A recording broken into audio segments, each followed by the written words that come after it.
Hello, fellow crafters. This is Yana Smakula for SimonsSSBLOCK. Welcome back for another Yippee for Yana video. Today I'll show you how to stamp beautiful, colorful floral patterns for your cards using solid floral stamps. The stamp set I will be using is this Anna's Flowers set from Simon. You can also look through your stash for similar type solid floral images.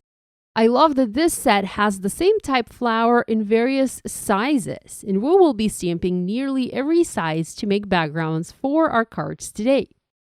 I've gotten some clear blocks ready, and I'm positioning the stamps I'm planning to use onto these blocks. I first planned to use the other style flower for my stamping, but when I started stamping my patterns, I realized I didn't really need the other style flower, so I didn't use it. So you actually have 4 sizes of the same style flower in this stamp set, and that's plenty to make fabulous floral backgrounds. Okay, I'm going to stamp 3 patterns today. They are going to be monochromatic, and I'll stamp the flowers using various shades of the same color of ink. My first one is going to be stamped in blue and teal, and the colors I have picked are Lake Shores, Spring Rain, High Dive, Cloudy Sky, and Audrey Blue. All of these are Simon Says Stamp dye inks. You can use any other ink pads you have in your stash. I happen to prefer to use dye type inks for these kinds of backgrounds. I have 5 colors, but you can easily stamp a pattern like this using just 4 or even 3 colors of ink. I will be doing my stamping on Neenah Solar White 80-pound cardstock, and as you can see, I'm not using my Misty stamping tool, but stamping these with clear blocks, and that actually makes the stamping process go faster. Also, I'm not looking for absolutely perfectly stamped images. These do stamp really well as is, but should I have slight stamping imperfections on my panel, I'm not going to worry about it because of the style of the background pattern I'm going for. Once we are done stamping the pattern, should there be any imperfections, they really won't be visible on the finished card. Because these are brand new stamps, I first inked the stamp up and stamped it off to the side a few times to prime it. And you can see that the second impression was already better than the first one. When stamping patterns like this, the only rule I follow is the rule of a triangle. I try to stamp my images in groups of 3, and when stamping them, I try to form a triangle. This makes the pattern a lot more pleasing to the eye. Having stamped the largest flower, I use a medium-sized flower and another color of ink. And again, I ink up the image and try to stamp it somewhat randomly on the background, filling in the gaps, yet stamping it so that the stamped images form a triangle.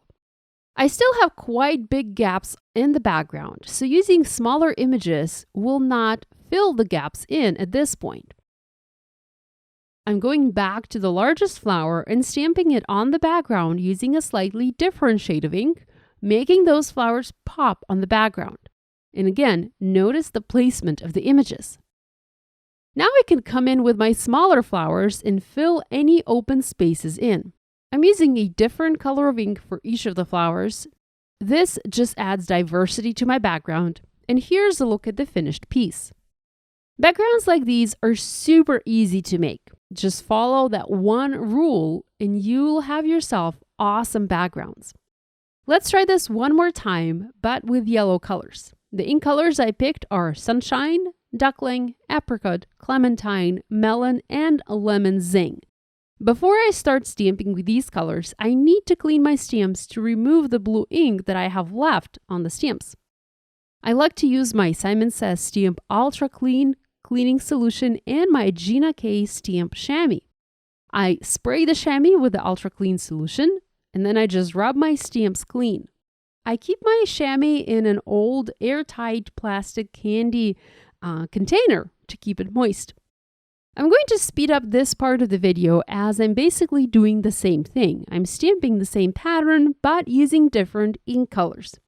You can go as light or as dark as you want. You don't have to go monochromatic. You can mix various colors.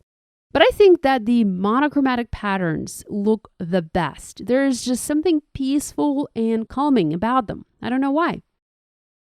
I also stamped one more pattern using pinks. I used Rose Apple, Doll Pink, Teeny Bikini, Twirling Tutu, and Hollyhock ink colors. I did plan to use the Rosy Cheeks color, but ended up not using it as it seemed too light for this pattern. But like I said, you can go as light or as dark as you like. These flowers look really phenomenal, and you can also layer them. You can stamp the medium-sized flower over the large one in a slightly different, darker color of ink to have a dimensional flower. Or you can use the smallest flowers as flower centers, and I'm yet to explore stamping that. Here's a look at the patterns that I have stamped. I did stamp yellow pattern twice as I didn't like the colors on the first pattern. From here, you can take your backgrounds anywhere you like. You can stamp on them, you can die cut them, you can heat emboss a sentiment on them, really anything you want to do. I love to foil, so I thought I would use a few glimmer plates from Spellbinders and foil a frame as well as a sentiment for each of these. I used a beautiful geometric frame from the Framed Details Glimmer Hot Foil set. I love the double line on this plate, and I foiled it in matte gold foil on all of my panels. I then used a rectangle die and cut all of the foiled panels out. As for the sentiments, I picked several messages from the Everyday Sentiments 2 set and foiled Birthday Wishes, Thinking of You, and Sending Love. In case you're new to foiling, let me show you the basics. I like to tape the glimmer plate onto the panel to make sure it foils exactly where I want it foiled. Think of this as die cutting, especially when die cutting a stamped image out using a coordinating die. You always tape that die in place so that it doesn't shift. Having taped the glimmer plate in place on the panel, we created a hinge. Make sure you tape it on one side only. Next, flip the plate away from the panel, then cut your foil to size. I actually always cut mine a little bit bigger. Place the foil on the panel and flip the plate back into place. Then if you need to, trim the foil and tape the plate with another piece of low-tech tape, washi tape, just so that everything stays in place. We do not want anything moving. Next, bring in your hot foil machine. I'm using the Glimmer hot foil machine from Spellbinders. And place your panel with a glimmer plate and foil onto the surface of the machine. My machine has been on for a few minutes already, so it is ready to foil. Press the timer button and wait for about a minute for the machine to heat up your plate. At this point, I like to add my plates and shims on top. Now, I do add one cardstock shim to increase the pressure, but the need to add the cardstock shim will depend on your die cutting machine. Some machines don't need any shims, while other machines give better results with a shim involved. This is just something you'll need to test personally for your die cutting machine. Once the light has stopped flashing, take the platform from the docking station and run it through your die cutting machine to foil. Go very slow, then go back and place the platform back into the docking station so that it remains hot and you can continue foiling, because remember, we still have sentiments to foil. Now let's take a look. This is my favorite part, peeling the foil, and it looks gorgeous. It foiled beautifully. I'm going to foil the sentiments in the exact same way, but I'll foil them on white cardstock as I later want to trim them out using a banner die. Here's one of the sentiments foiled. It is so pretty. I love the matte gold foil. It is still gold, but the shine is a little bit more subtle compared to the regular shiny gold. Very pretty. If you have overfoiling, and that is normal, just use a pencil eraser and erase it. I have a bit of overfoiling on all of my frames, and I can easily take care of that with my Tombow Mana sanding eraser. With all the components ready, we can assemble our cards. I have already adhered the panels onto A2 white card bases. I used fun foam when adhering the panels to the card bases to add dimension to my cards. Next, I'm using a ruler and foam mounting the sentiments onto the panels. I can never place these things straight, so I always need to use a ruler to help me position sentiments. Lastly, my cards would not be complete without some sequins. I'm using gold sequins from Simon Says Stamp, and I'm scattering them around the panel with the help of a Zig two-way glue pen and my crystal katana pickup tool. And my cards are done.